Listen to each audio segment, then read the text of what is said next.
Hello and welcome to another episode of Dental Lab Insights. And I'm delighted to have Dr. Daniel Vasquez from Oceanside, California with me today. How are you? I'm very good, and thank you for having me here. Nice to see you. Great to have you here. So I just wanted to start off by asking you, really, how did you get into dentistry? Wow, well, that's a long story, so I'm going to try to make it a little bit short. I really want to go to medical school, but my older brother, we always together. Right. It's like dirt and nail kind of like stuff. Yeah. And he went into dental school, and it was my time to decide to go to medical school. He looked at me and he goes like, you know something, just join me. You should become a dentist.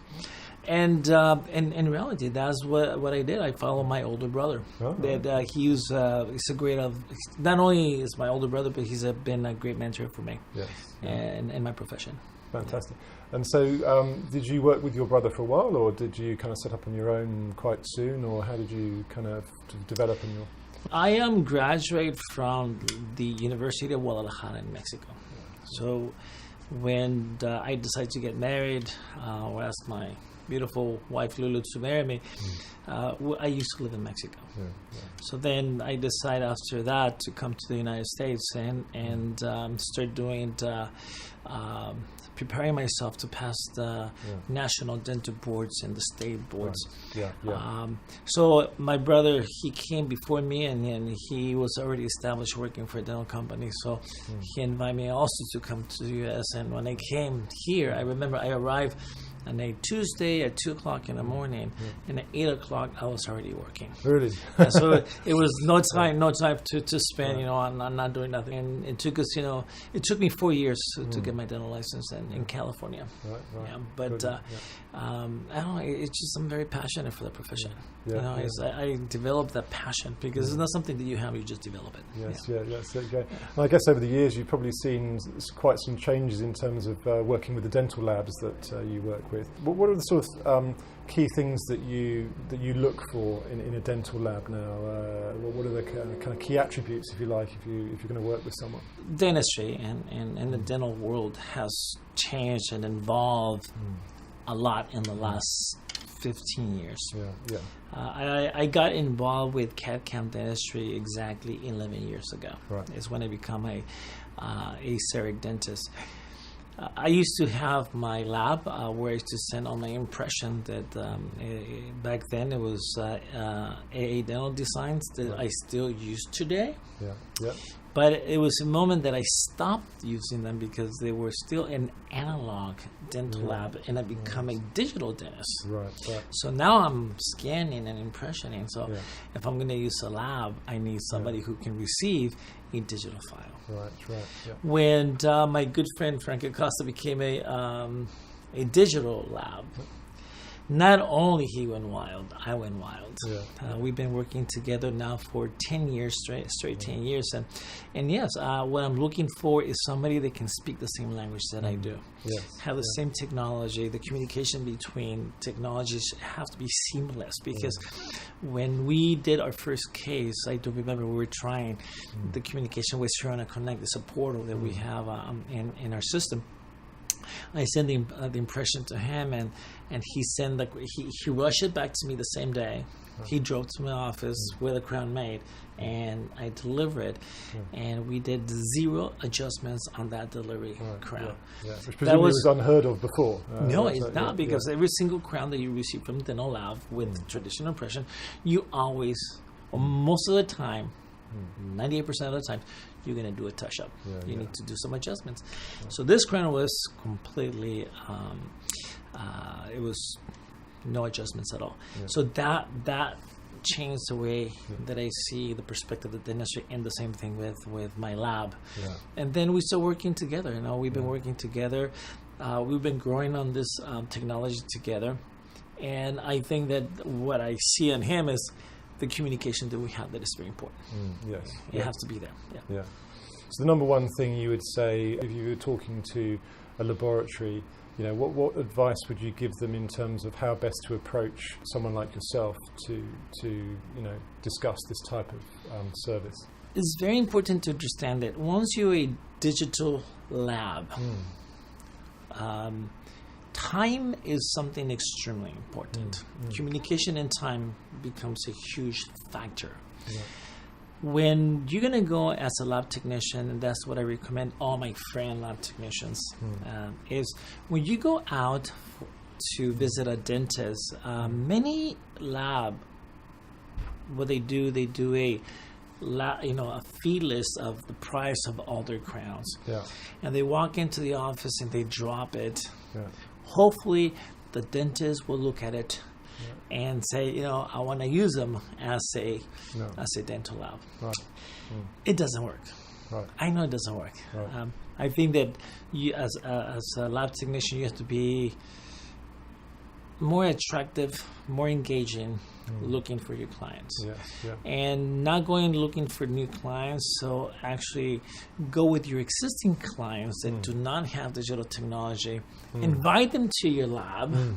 Show them everything that you're doing, all the new stuff that you're doing with digital technology, how everything is so accurate, so precise. And how these restorations they get, why these restorations are getting this so good. Yeah.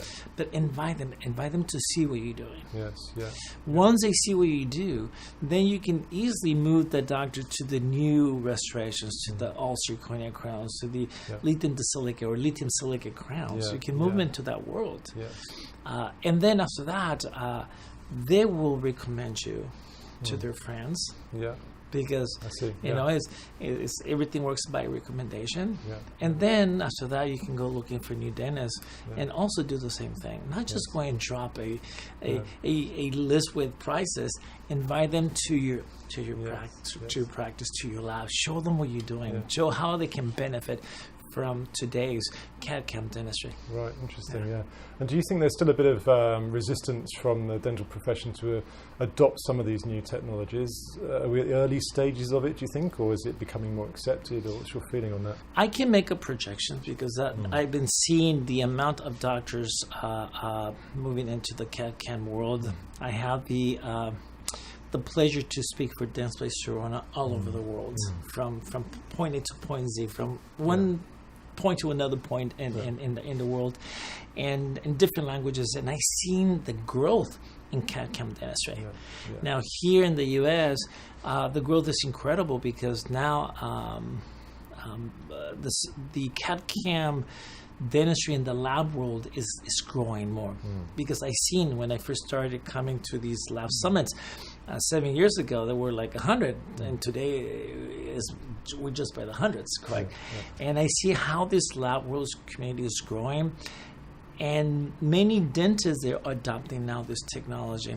And I do believe in the next 5 years this is going to be 100% mainstream. Really? Yes. If you don't have CAD/CAM technology and you're still taking impressions, I don't know if a lab will receive that impression for you. Right. I don't think so. Yeah, interesting. And do you think the labs themselves really are in the vanguard here? Are they the ones that really need to take this technology to their dentists and say, this is what you can do? Is it that way round that they can drive it?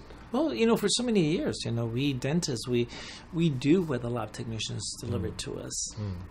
If we do a small design, it's like we're going to deliver that to the patient. And the patient's going to say, "Wow, but actually, that's the lab world. That's what they did. It's not our work, correct?" They know the materials. They know everything was surrounded by the CAD/CAM, dentistry. We dentists, we're learning, and we always go what the labs recommend to us. So I do believe that if you're a lab technician and you're a digital lab technician, to start showing your doctors this world. Yes, yeah. And if you're in love with this technology as a lab technician, it's an emotion that you can transmit very easy to anybody. It should come just natural. Because if you believe on this, you can make any person believe. And dentists, that's what they need. They need to believe it. Because a lot of times, dentists say, "Oh, I don't think technology is there yet." And that's a statement of not knowing that we are beyond that. Because today's technology is so accurate, it's so incredible that me personally as a dentist, I don't know if I can practice well this technology. I think I'd just rather retired. Really? Wow. Yeah, because this is fun. This is a lot of fun, and working with my lab, my lab partner, Frank Acosta, is just fun. Again, I do believe that they should be the stepping stone on helping the dentist do the move into the CAD/CAM world. Yeah. I guess when a dentist is very busy and they're looking at new products and new ways of doing things, how does the dental lab best appeal to them? Is it talking about things like reducing chair time or reducing the number of patient appointments, or what kind of stuff would really, you think, resonate with a dentist? Well, I do believe that time is a huge factor, because technology, all it's going to do is going to reduce time. Yeah. Time and man's force. For instance, we take an impression. Traditionally, we have to pour the impression with stone and then cut it and then articulate it, and that takes a lot of time. Yes. And the software only takes 30 seconds to do that. If the dentist is always adjusting crowns and sending the crowns back and bringing the patient for a second appointment, all that it's just time. Yes, and time is money. Of course, time is money. The impression material, it is money, because if you include I've done the research on an impression. How much does it cost to do an impression? Yeah. So so let me give you this little study that I read. If as a dentist, I'm projected to produce 2,500 a day. Right. So if I divide that by minutes, that's $5.12 per minute. Right. So if it takes me about 10-12 minutes to take an impression, so you add my time plus the price, the amount that it costed to take an impression, so you're averaging about $90 an impression. Right. So during the year, if you take 384 impressions, that is the average impressions taken in the United States, multiplied by that, you are about $35,000 just wasting on impression material and your time. Yeah. And you will have reduced in your office. Yeah. When you go into the CAD/CAM world, you can pay a machine in 2-3 years. Then you don't have to spend the money on impression material. The precision is so accurate that the amount of reduction of reduce, it just goes from almost zero. So the time and cost is a big factor. And at the end, what you're looking is how much profit are we going to be having, and that's where it comes, by saving time and cost. Yeah, fabulous. Well, thank you for spending some time with us today. Really appreciate your time coming in and just explaining it from the dentist point of view. So really nice to see you. Thank you very much, and thank you for the invitation. Very welcome. And join us next time for another episode of Dental Lab Insights.